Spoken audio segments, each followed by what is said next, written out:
Jemaat yang dikasihi Tuhan Yesus Kristus, Shalom dan salam sejahtera untuk kita semua. Firman kehidupan yang menopang kehidupan dan aktivitas kita pada akhir pekan ini tertulis dalam Galatia 4 ayat 28. Adapun kamu, saudara-saudara, sama seperti Ishak, kamu adalah anak-anak janji. Tema firman kehidupan kita, orang percaya adalah anak-anak yang taat dan setia. Jemaat yang dikasihi oleh Tuhan, apa yang dimaksud dengan anak-anak janji? Anak-anak janji menurut Rasul Paulus adalah anak yang dilahirkan karena janji. Seperti Ishak lahir dari rahim Sarah yang telah mandul. Bukan dilahirkan seperti biasanya. Orang-orang Kristen termasuk ke dalam kategori anak-anak janji, keturunan Abraham, seperti Ishak. Rasul Paulus menggunakan kisah Hagar dan Sarah sebagai perumpamaan. Anak dari Hagar diperoleh dalam kedagingan karena keinginan manusia untuk memiliki keturunan. Sementara anak dari Sarah diperoleh semata-mata karena janji semula.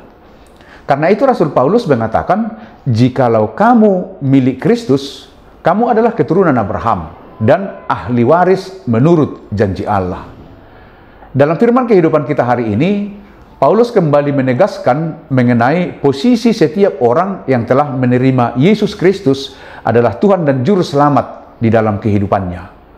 Mereka sudah tidak lagi terikat dengan tradisi untuk menjamin keselamatan kekalnya. Sebab di dalam Yesus kita telah dimerdekakan dari segala bentuk perbudakan dosa dan tidak terikat lagi di dalam ketentuan hukum Taurat.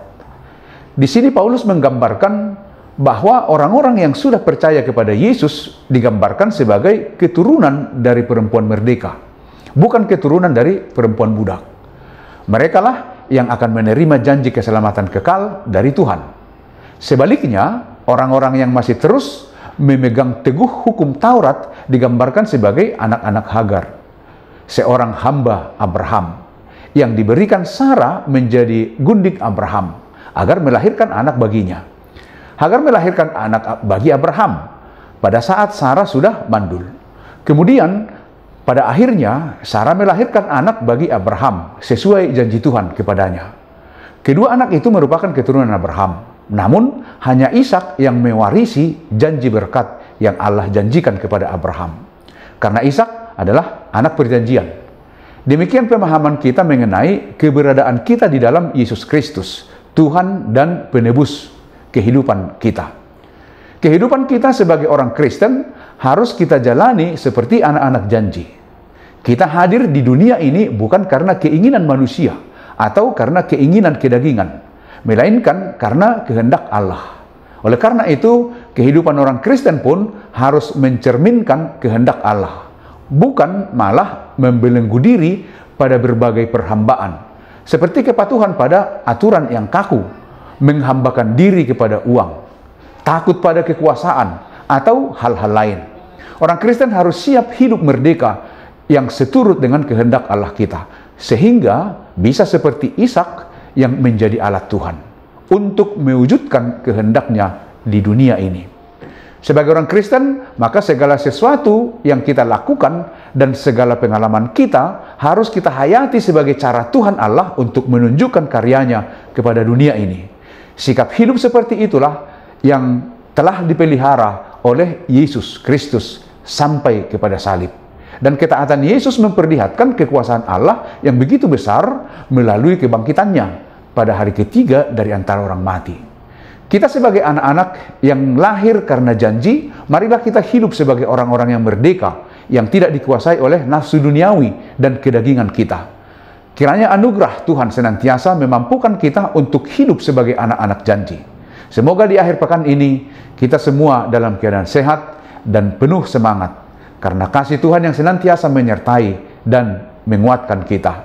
Demikianlah firman kehidupan kita. Selamat beraktivitas, selamat berakhir pekan. Tetap semangat, Tuhan Yesus memberkati kita semua. Amin. Mari kita berdoa. Terima kasih Tuhan untuk pemeliharaan dan penyertaan Tuhan di sepanjang hari-hari yang sudah kami lewati. Terima kasih untuk firman kehidupan hari ini. Biarlah kiranya kami dimampukan untuk menyadari kehidupan kami sebagai anak-anak yang sudah menerima tebusan, pengampunan, dan memperoleh keselamatan di dalam salib dan pengorbanan Kristus. Berkati kami untuk senantiasa hidup di dalam firman-Mu, untuk melakukan seturut dengan kehendak-Mu langkah setiap kehidupan kami. Berkati kami, jauhkan dari segala mara bahaya. Dalam nama Yesus Kristus kami berdoa dan mengucap syukur. Anugerah dari Tuhan Yesus Kristus, kasih setia Allah Bapa, dan persekutuan dengan Roh Kudus menyertai kamu. Amin.